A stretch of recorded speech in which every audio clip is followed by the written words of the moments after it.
Ibu bapak, opa oma yang terkasih di dalam Tuhan, saya suka berkata bahwa lansia itu dibagi dua, lansia junior dan lansia senior. Lansia junior itu biasanya ini Nelly. Tahu Nelly apa? Nenek lincah. Kalau yang senior itu yang sudah gak lincah lagi, ya. Nah, tetapi kita juga ingin melihat bahwa ternyata persoalan usia itu gak pernah bisa ditebak, ya. Siapa yang akan tetap panjang umur sepanjang-panjangnya? Emang Anda mau panjang umur terus? Terus gitu? Menurut saya gak enak juga. Saya pernah bisa ulang tahun untuk oma-oma yang usianya 103 tahun. Belum mati-mati sampai sekarang.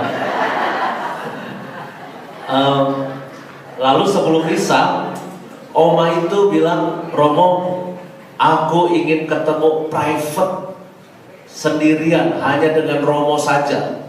Wah, saya kan jadi deg-degan kan. Ada oma-oma pengen ketemu private sendirian sama Romo Yus. Saya kan takut dikasih warisan, ya. Oma, kenapa mau ketemu saya? Saya tanya begitu, di ruangan khusus tertutup. Keluarganya, anak cucu cicit gak boleh lihat. Romo, tolong doain aku supaya aku cepet mati, katanya. Hah? Mana boleh? Gak ada doa supaya cepat mati, itu gak ada. Yang ada itu doa supaya hatinya tenang, damai, tentrem, ikhlas. Soal umur sampai berapa terakhirnya itu gak pernah ada yang tahu. Kenapa Oma minta supaya cepat mati? Saya tanya, sudah bosen Romo hidup? Umur aku udah 103 tahun, udah kepanjangan. Nah, omanya sudah mulai bosan merasa hidup, tapi ketika habis misa, cucu cicit membawa kue ulang tahun. Lalu mari kita nyanyikan, panjang umurnya, panjang umurnya. Nggak sinkron apa yang diminta oleh omanya sebetulnya dengan apa yang diharapkan cucu cicit. Teman-teman, bapak ibu, opa oma yang terkasih dalam Tuhan, kita punya hidup itu bahagia di dunia ini dengan segala dinamikanya. Punya keluarga, punya teman-teman, punya makanan yang kita suka, punya tempat-tempat favorit. Puji Tuhan, selama kita masih bisa menikmati. Tapi kita juga sadar suatu hari nanti lama-lama kita itu tidak bisa banyak bergerak ke sana kemari. Kitab suci bilang apa? Waktu kita muda kita bisa pergi kemanapun kita mau, ya. Tapi kalau sudah tua, pinggang kita akan diikat dan kita akan diajak pergi oleh yang muda, ya. Maka menurut saya kesadaran inilah yang mungkin harus kita pegang, bahwa hidup itu tidak selamanya gerakannya naik, sehat terus, kulitnya kenceng terus, bisa lari ke sana kemari, nggak bisa. Nanti akan ada titik puncak, terus titik puncak. Lalu setelah itu kita akan masuk fase gerakan turun pelan-pelan, ya, sampai akhirnya melandai, lalu akhirnya game over, permainan kita selesai, ya. Itu kodrat hidup manusia. Walaupun Anda punya duit banyak, lalu pergi ke Korea Selatan, operasi plastik. Misalnya oma-oma yang sudah banyak keriputnya, tiba-tiba dapat rezeki nomplok duit ratusan juta, lalu pergi ke Korea Selatan, operasi plastik. Wajahnya kencang lagi. Tapi kan ini tidak bisa membohongi kodrat onderdil di dalam tubuh kita, ya. Tubuh kita ini onderdil ya, kayaknya Tuhan sudah atur sedemikian rupa, ya. Pada titik umur tertentu akan berhenti. entah jantungnya, entah paru-parunya, entah ginjalnya, entah lambungnya, pokoknya ada aja yang dalam kehidupan kita lambat laun itu mulai tidak berfungsi. Itu normal. Kitab suci bilang apa? Cobaan seperti itu adalah cobaan yang biasa. Artinya biasa itu apa? Semua orang ngalami. Ya. Tapi saya kira penting buat kita untuk menjalani hidup pada masa tua pun harus tetap bahagia, harus tetap happy. Pada masa tua kita tidak boleh kehilangan kebahagiaan. Cuma tiap orang kebahagiaannya beda-beda. Ada yang kebahagiaannya makan, ada yang kebahagiaannya jalan-jalan, ada yang kebahagiaannya nonton YouTube. Ya, ibu saya dulu itu disuruh ganti handphone, susahnya minta ampun. Orang tua itu kan kalau diganti handphonenya bingung ya, karena harus ada penyesuaian yang baru. Bu, handphonenya udah jelek, itu udah pada pecah kacanya, aku ganti ya handphone yang baru. Gak usah, ora sah kata ibu saya. Aku bingung kalau pakai handphone yang baru. Akhirnya gak ganti handphone.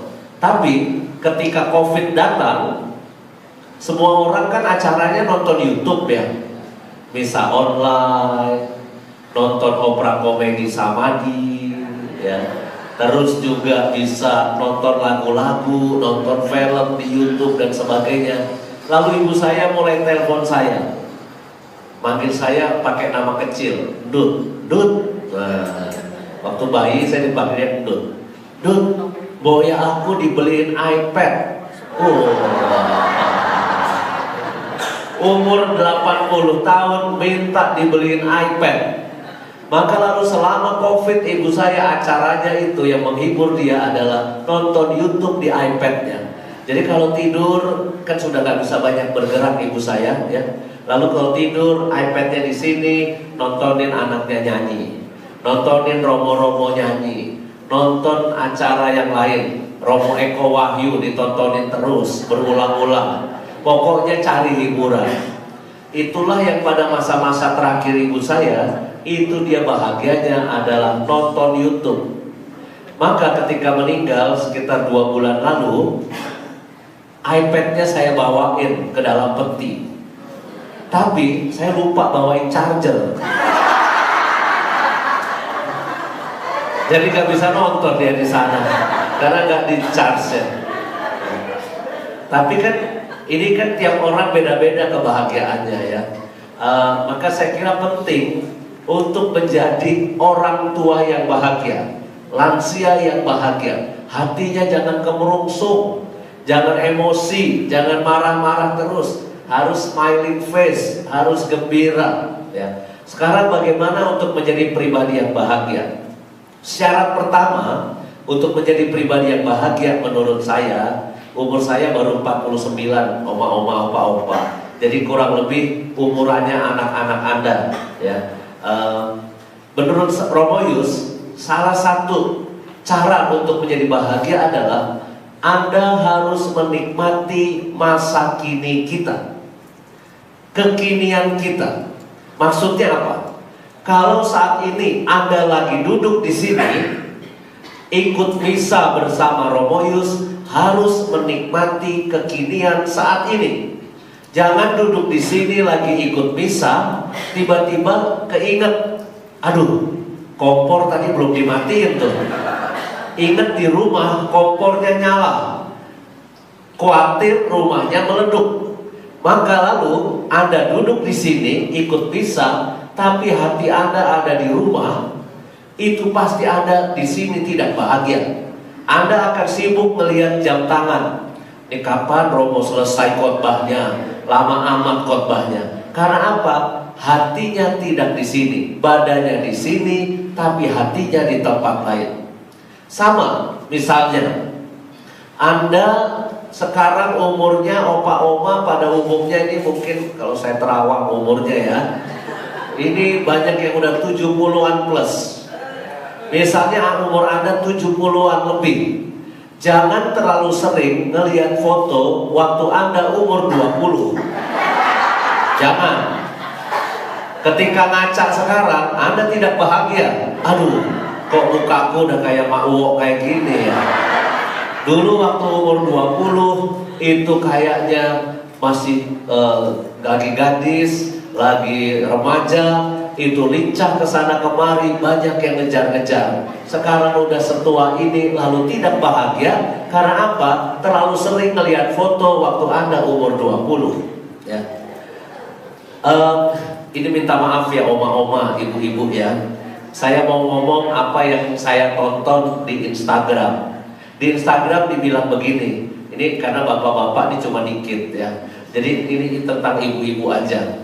Jadi katanya ibu-ibu itu, wanita itu, perempuan itu ibarat seperti bola di dalam olahraga. Ya. Ketika umur Anda 20, ibarat bola dalam olahraga. Ketika umur Anda 20, Anda itu seperti bola dalam sepak bola. Dikejar-kejar oleh berapa orang? Sepak bola 11 lawan 11. Jadi Anda lagi kenceng-kencengnya dulu, lagi cantik-cantiknya dulu, dikejar-kejar oleh 22 lelaki. Dikejar-kejar bolanya itu kan. Nanti kalau umurnya sudah 30-an lebih, itu seperti bola dalam bola basket. Masih diperebutin juga, masih cantik umur 30. Maka lalu seperti bola dalam bola basket yang merebutin berapa bola basket? 5 lawan 5. Jadi diperebutin 10. Nanti kalau umurnya sudah 40, itu seperti bola pingpong. Hanya diperebutin oleh 2 orang, tapi Anda ditepok, dilempar ke sana kemari, ya sana, ya sini, ya sana, gantian, ya. Tapi kalau umur sudah banyak seperti sekarang, istri-istri minta maaf ya, Anda itu seperti bola golf. Bola golf itu dipukul sejauh-jauhnya. Makin jauh bolanya makin bagus.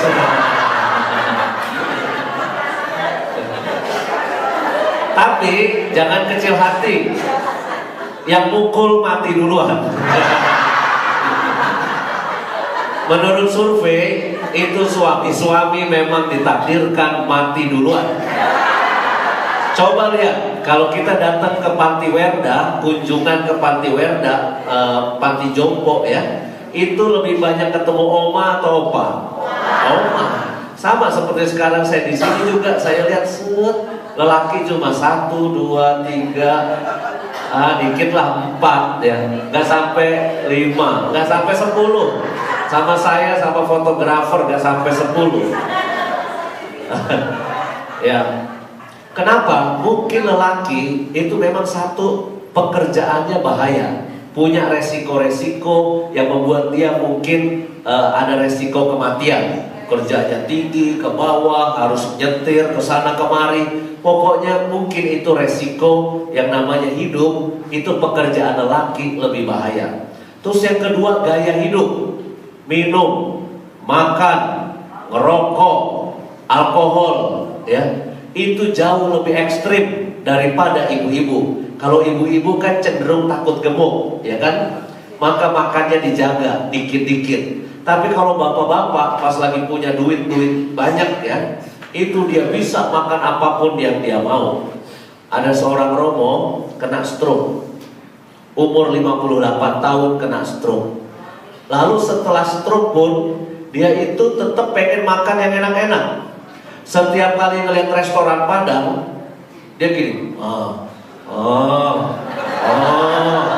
padahal udah gak bisa ngomong dan di kursi roda. Dia pengen makan apa? Pengen makan kikil dan gulai otak. Kesukaan dia waktu dia muda dulu. Ini lelaki soal makanan memang kadang-kala susah dikontrol. Sate kambing, gulai kambing. Maka kalau kasih makanan romo-romo, jangan yang enak-enak, bahaya ya. Apalagi romo Kelapa Gading kan, waduh, sungguhannya makanan di meja makan pastoran pasti gak enak, itu pasti semuanya enak-enak. Gak ada romo yang bakalan mati kelaparan.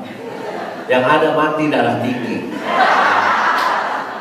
Ada satu romo di Jati Bening ketahuan bahwa dia suka daging anjing, RW ya. Umatnya, seluruh umat di paroki itu tahu Romonya suka daging anjing. Apa yang terjadi? Hari Senin dikirim daging anjing, Selasa daging anjing, Rabu daging anjing, sampai hari Minggu dia makan daging anjing. Darah tinggi dia. Ya. Tapi buat saya, umat itu kan pengen nyeneng-nyenengin hatinya Romo, ya, lewat makanan yang enak. Pasti di sini banyak ibu-ibu yang suka kirimin makan ke Romo-Romo. Romo Romanus itu waktu pindah dari saya di Samadhi, bodinya nanti mau saya timbang setelah setahun misalnya di Kelapa Gading, nanti berat badannya berapa. Romo Bernard, Diakon Bernard yang jadi Romo, waktu tahbisan kurus. Nanti kita lihat setelah jadi Romo setahun 2 tahun di Kelapa Gading, apa jadinya dia, ya. Tapi buat saya, ini lelaki punya resiko. Tetapi perempuan, ya kenapa bisa bertahan hidup sebagai single mom lebih panjang? Ini minta maaf ya bapak-bapak ya, bukannya saya diskriminasi terhadap suami-suami, bukan. Tapi kenapa perempuan kayaknya kok kuat sebagai single mom? Kalau istri ditinggal mati suami, itu cenderungnya dia bisa kuat sebagai single, sendirian. Sampai umur 80, 85, yang kemarin 103 tahun itu juga single, ya. Tapi kalau suami ditinggal mati istri, antara 2 kemungkinan, ya. Satu, mungkin gak kuat hidupnya tanpa istri yang dicintai, lalu dia akan nyusul mati gak lama kemudian. Karena kan katanya perempuan itu adalah penolong bagi pria. Kitab suci Kejadian bilang apa? Aku menciptakan bagi kamu seorang penolong. Jadi lelaki itu selalu butuh yang namanya perempuan penolong. Nah maka karena gak kuat hidup sendirian, suami-suami banyak yang cepat nyusul mati.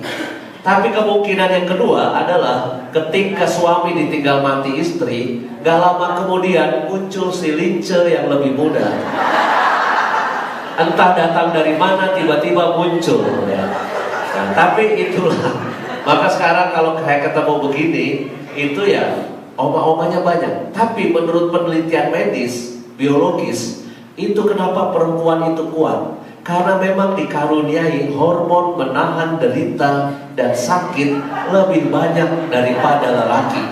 Anda itu punya hormon menahan rasa sakit lebih kuat daripada lelaki. Lelaki itu kebanyakan hormon kenikmatan. Maunya enak, maunya dilayani, maunya beres. Itu lelaki. Betul langsung ibu-ibu ya. Pengalaman ya Bu ya, Oma. Tapi ya kan, melahirkan kan sakit ya. Lalu wanita itu memang kuat menahan. Kalau lelaki demam ya, lelaki demam baru 38, itu kayaknya udah susah sekali. Demamnya baru 38. Tapi kalau perempuan demam sampai 39, 40, itu kayaknya masih biasa aja. Itu kekuatan yang kayaknya itu memang diberikan oleh Tuhan kepada kaum perempuan. Tetapi survei ini belum berlaku untuk Romo dan suster. Belum. Apakah Romo lebih cepat mati daripada suster? Saya kira keluarga Romo Suto itu buktinya. Romo Suto itu punya 3 saudara suster. Saudara suster udah meninggal dunia lebih dulu, beberapa tahun yang lalu. Tapi Romo Sutonya awet, ya. Saya kira Romo sama suster beda. Karena apa? Romo itu kan dari muda memang terlatih hidup sendiri. Kalau suami Anda itu kan memang hidupnya memang ada penolong yang dekat dengan dia, yaitu Anda sebagai istri-istri. Maka saya kira bersyukurlah Anda dikaruniai aneka macam kekuatan dari Tuhan. Tapi jangan pernah lupa menjadi pribadi yang bahagia. Jangan terlalu sering mundur ke belakang. Tapi juga kalau mau menjadi pribadi yang bahagia, jangan khawatir akan apa yang terjadi di masa depan. Khawatir macam-macam tentang nanti gimana. Khawatir nanti kalau piringnya hilang. Ya piring hilang, oma-oma. Kadang ibu saya suka wanti-wanti, itu ya teko itu gak boleh hilang, karena itu teko warisan bapak kamu. Ya. Ya, itu ya ibu saya menghormati itu. Tetapi ya kadang-kala ya, kebahagiaan itu penting. Nah, tips terakhir untuk menjadi bahagia menurut Romo Yus, sekali lagi ya, ini bukan menurut teori macam-macam. Berhentilah membanding-bandingkan hidup Anda dengan hidup orang lain. Stop itu. Ketika kita mulai sibuk membandingkan hidupku dengan hidup orang lain, mobilku dengan mobil orang lain, rumahku dengan rumah orang lain, kakiku berjalan kok sekarang udah pakai tongkat, sedangkan yang seumuran sama aku masih bisa jalan dengan ringan. Kita mulai sibuk membanding-bandingkan, maka percayalah, disitulah awal dari ketidakbahagiaan. Awal dari stres adalah membandingkan punyaku dengan punya orang lain. Membandingkan istrinya dengan istri orang lain selalu bikin stres. Istri sendiri mulai abstrak bentuknya. Kok sekretaris di kantor kok bentuknya aduhai, maka lalu pulang tidak bahagia dengan istrinya karena membandingkan yang itu.